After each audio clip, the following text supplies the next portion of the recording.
সংবিধান দিবসে কর্তব্যবোধের বার্তা, গণতন্ত্রকে শক্তিশালী করার ডাক দিয়ে দেশবাসীকে খোলা চিঠি প্রধানমন্ত্রী নরেন্দ্র মোদীর। টেনে আনলেন ভোটাধিকার প্রসঙ্গ। এই বার্তাকে শুধু সংবিধান দিবস উপলক্ষে নাকি প্রধানমন্ত্রী দেশের নাগরিকদের আগাম চ্যালেঞ্জের জন্য প্রস্তুত করতে চাইছেন, চর্চা তুঙ্গে। সংসদে নাকি জয় হিন্দ বন্দে মাতরম বলা যাবে না। সংবিধান দিবসে কেন্দ্রকে ধিক্কার মুখ্যমন্ত্রীর। দেশে গণতন্ত্র ও ধর্মনিরপেক্ষতা বিপন্ন, দাবি মমতার। যে কোনো মূল্যে গণতন্ত্রকে রক্ষা করতে হবে, বার্তা মুখ্যমন্ত্রীর। তাই বাবা সাহেব আম্বেদকরের স্ট্যাচুতে দাঁড়িয়ে প্রণাম জানিয়ে বলে গেলাম, শ্রদ্ধা জানিয়ে শপথ নিয়ে গেলাম, এই গণতন্ত্রকে যে কোনো মূল্যে রক্ষা করতে হবে। ভারতবর্ষের গণতন্ত্র বৃহত্তম গণতন্ত্র। এটা যারা এখন বর্তমানে ক্ষমতায় আছে তাদের দয়ে আসেনি, তারা স্বাধীনতা আন্দোলন করেনি।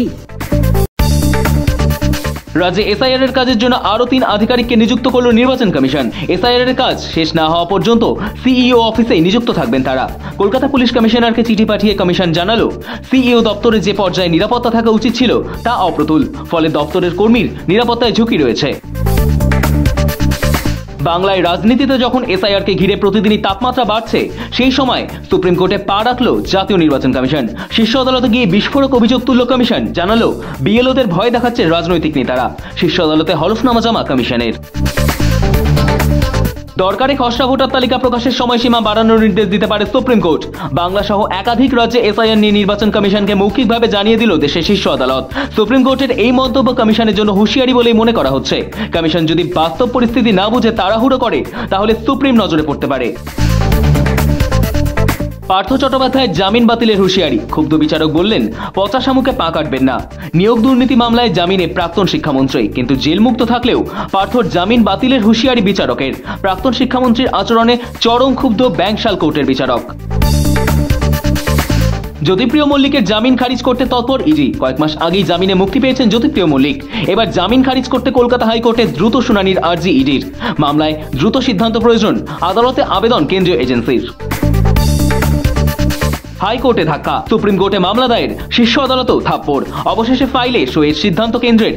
ভোটের আগে 100 দিনের কাজে সবুজ সংকেত কেন্দ্রের। খুব তাড়াতাড়ি কাজ শুরু হবে, জানালো কেন্দ্রীয় গ্রামোন্নয়ন মন্ত্রক। পশ্চিমবঙ্গের পর্যটনের সাফল্যের নতুন পালক। বিদেশি পর্যটকদের আকর্ষণে দ্বিতীয় স্থানে বাংলা। কেন্দ্রের সার্টিফিকেটে উচ্ছ্বসিত মুখ্যমন্ত্রী। সাফল্যের জন্য পর্যটনের সঙ্গে জড়িতদের ধন্যবাদ মমতা বন্দ্যোপাধ্যায়ের। ঢাকার জায়গা নিল কলকাতা, আর ঢাকা উঠে গেল 2 নম্বরে। বিশ্বের সবচেয়ে জনবহুল শহরের তালিকায় বড়সড় রদবদল রাষ্ট্রসংঘের। এশিয়ার দখলে বিশ্বের বৃহত্তম মহানগরগুলির তালিকা।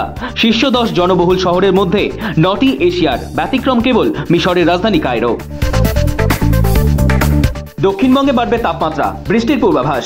বাংলায় শীতের পথে বাধা, জোড়া নিম্নচাপ। জানিয়ে দিল হাওয়া অফিস। ঘূর্ণিঝড় সেনি আর গতিপথ কোন দিকে সরে, তার উপরই নির্ভর করবে নভেম্বরের শেষ কদিনের রাজ্যের আবহাওয়ার চূড়ান্ত ছবি।